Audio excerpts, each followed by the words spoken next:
Lurking in the Dark, a poem by Jessica Jackson. One evening in late October, some friends of mine decided to sleep over, and while we watched movies under cover, we were getting bored of the same stories and aging leftovers. We opted to venture out into the night, for we knew there would be more outside than cinema frights, and knowing our encroaching boredom plight, I hoped getting out would soften the blight. So there I was, driving along, listening to another popular song. As my friends in the back seat passed a bong, my engine suddenly seized and sounded like a gong.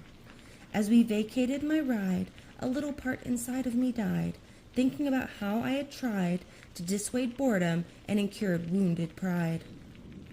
But as I was ready to throw my hands in the air, I noticed that my friends had all begun to stare at the fence lot next to us, which was anything but bare, and although I normally wouldn't care, we had been looking for a night of thrills, and perhaps this was just the venue for such chills. And since boredom can feel like a brain drill, I decided my car could wait as we had plenty of time to kill.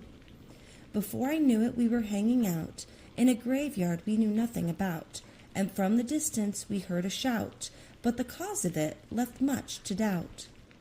Was it a person in need of some help? Was it an animal that was caused to yelp?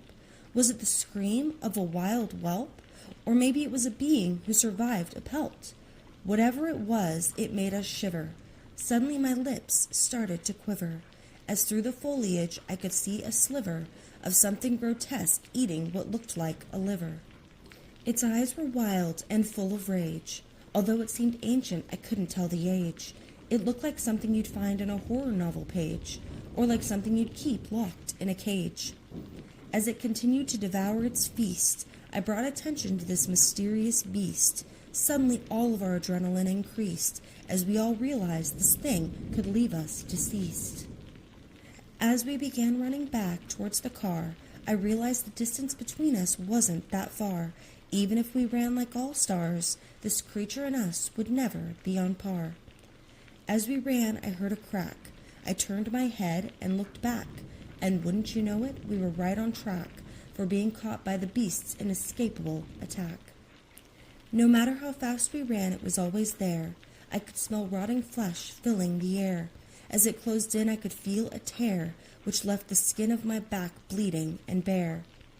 When I could finally see the car, I realized it mustn't be that far, and even though it was getting dark, I raced to the vehicle that was parked.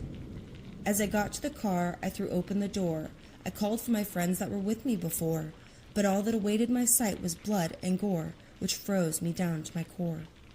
For not a noise did I hear when they up and disappeared, and now as I continued to peer, all I could feel was encroaching fear.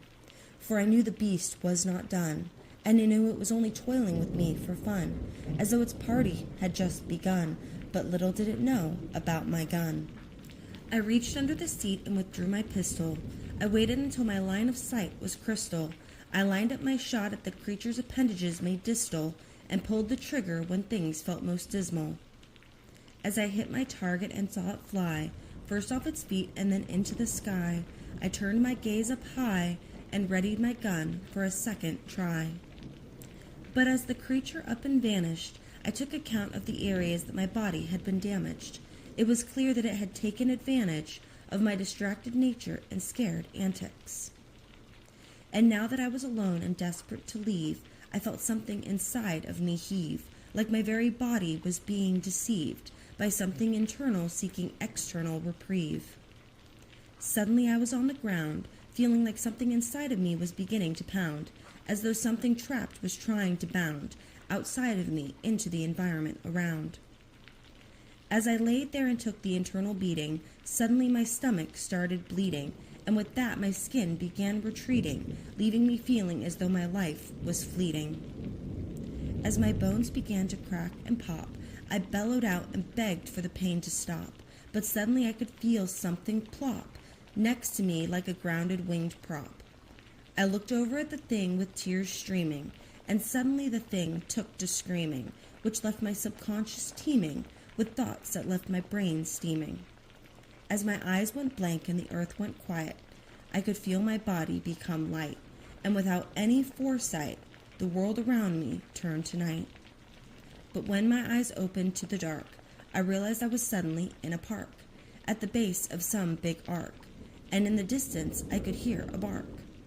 But unlike before when I was afraid, I no longer felt scared and in need of aid. And unlike before when things felt forbade, I now had this drive to hunt and make others pray.